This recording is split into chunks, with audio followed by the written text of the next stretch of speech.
Hari ini kita disadarkan pada sebuah peristiwa di mana kita sering buta mata kita, kita sering tuli telinga kita, dan kita sering gagu lidah kita. Ketika anak-anak kita berteriak di jalanan, mengusung sangkur, membawa celurit, saling berkejaran, darah menetes di setiap sudut kota, motor-motor dibakar, orang menjerit penuh rasa ketakutan, kita hanya bisa diam.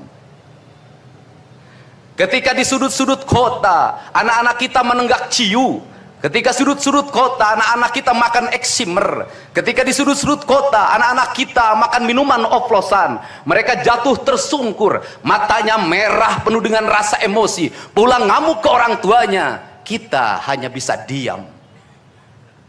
Ketika anak-anak kita menghabiskan waktu main game online sampai jam 4 pagi, tidak masuk sekolah, di rumah ngamuk, mengancam orang tuanya dengan pisau, menusuk kakeknya dengan sangkur, kita hanya bisa diam. Proses kita hanya dua, pidana dan penjarakan dalam penjara anak. Tetapi kita tidak pernah menyadari bahwa seluruh lorong-lorong kegelisahan mereka, seluruh hiruk pikuk jalanan tak membuat mereka nyaman. Sudut-sudut rumah menjadi neraka bagi kehidupan mereka.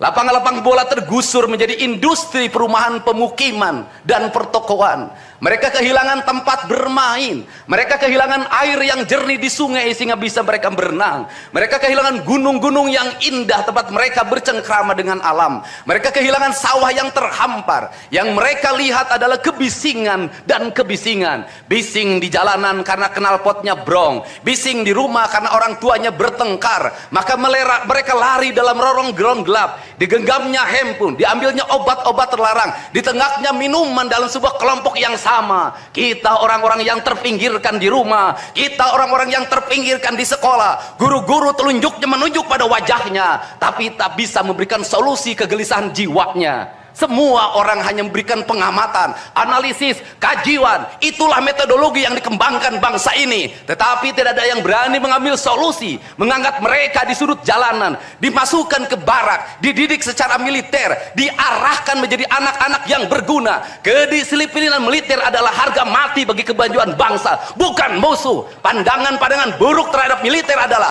pandangan-pandangan orang yang takut anak-anak Indonesia bangkit, yang takut anak-anak Indonesia mencapai kemajuan. Mereka takut bangsa ini menjadi bangsa kokoh dan tegap. Mereka ingin bangsa Indonesia menjadi bangsa pemabuk yang setiap hari mabuk akan ilmu pengetahuan, yang setiap hari bertengkar di TV, yang setiap hari bertengkar di medsos, sementara hamparan kekayaan alam diambil sama mereka. Janganlah kita menjadi antek dari bangsa lain, memporak-porandakan diri sendiri dan bangsanya dengan alasan pengetahuan, dengan alasan hak asasi manusia.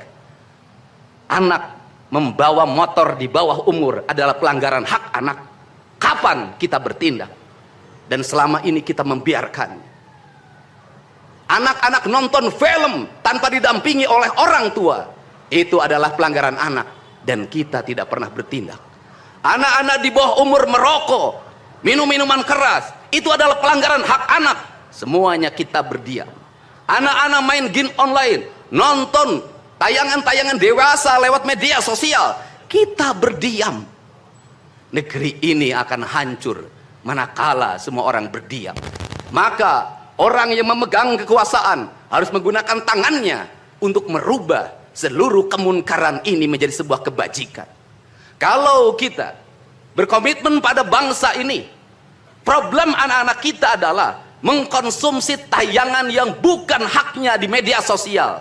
Maka saya meminta peraturan pemerintah yang mengatur tentang itu segera dilaksanakan. Anak-anak di bawah umur tidak boleh mengakses media sosial yang bukan haknya. Seberapa besar pun gagasan yang saya gagas, seberapa kuat pun kekuatan yang saya bangun, saya tidak akan bisa melawan jutaan akun yang merasuki otak kiri dan otak kanan anak-anak kita. Untuk itu, pada saat ini sudah saatnya kita tidak saling menyalahkan. Untuk itu saat ini tidak ada salahnya kita mengambil tindakan berdasarkan perilaku kita masing-masing. Perilaku ekonomi menyebabkan anak-anak kita kehilangan ibunya karena pergi ke luar negeri. Perilaku ekonomi mengakibatkan anak-anak kita tidak pernah bertemu dengan ibu dan bapaknya karena mereka mencari rejeki. Mereka ada di pojok-pojok rumah bersama kakeknya. Kakeknya melarangnya dia main game online, melarangnya pakai motor jam 11 siang. Maka pisau dapur terhunus dan ditusuk seseorang kakek oleh cucu yang disayanginya. Kerangka pijak seperti ini harus dibangkitkan oleh kita. Semangat militer, bukan militerisasi.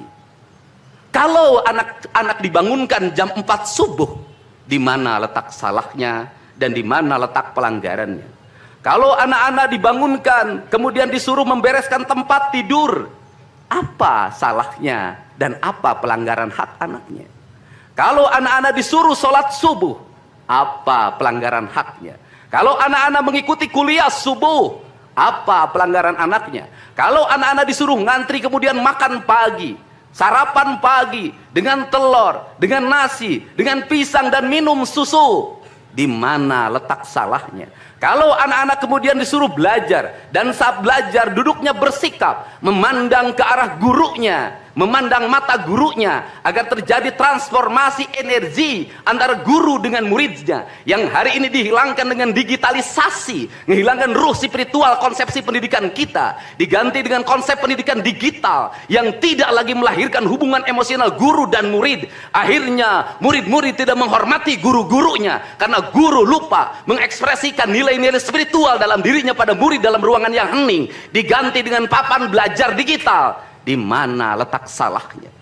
Kalau anak-anak itu diajarkan makan siangnya tertib, berantri, berdoa sebelum makan, di mana letak salahnya? Kalau anak-anaknya sore hari diajarkan bola voli, sepak bola, latihan baris berbaris, di mana letak salahnya? Kalau sore hari anak-anak disuruh masuk ke masjid, mengikuti pengajian, di mana letak salahnya? Kalau setelah itu mereka makan malam dan makan malam ditandai dengan berdoa, di mana letak salahnya? Kalau mereka jam 9 disuruh masuk barak, disuruh masuk ruang tidur dan disuruh tidur, di mana letak salahnya? Justru hak-hak anak terdapat di barak pendidikan TNI dan hak itu tidak mereka dapatkan di rumah-rumah.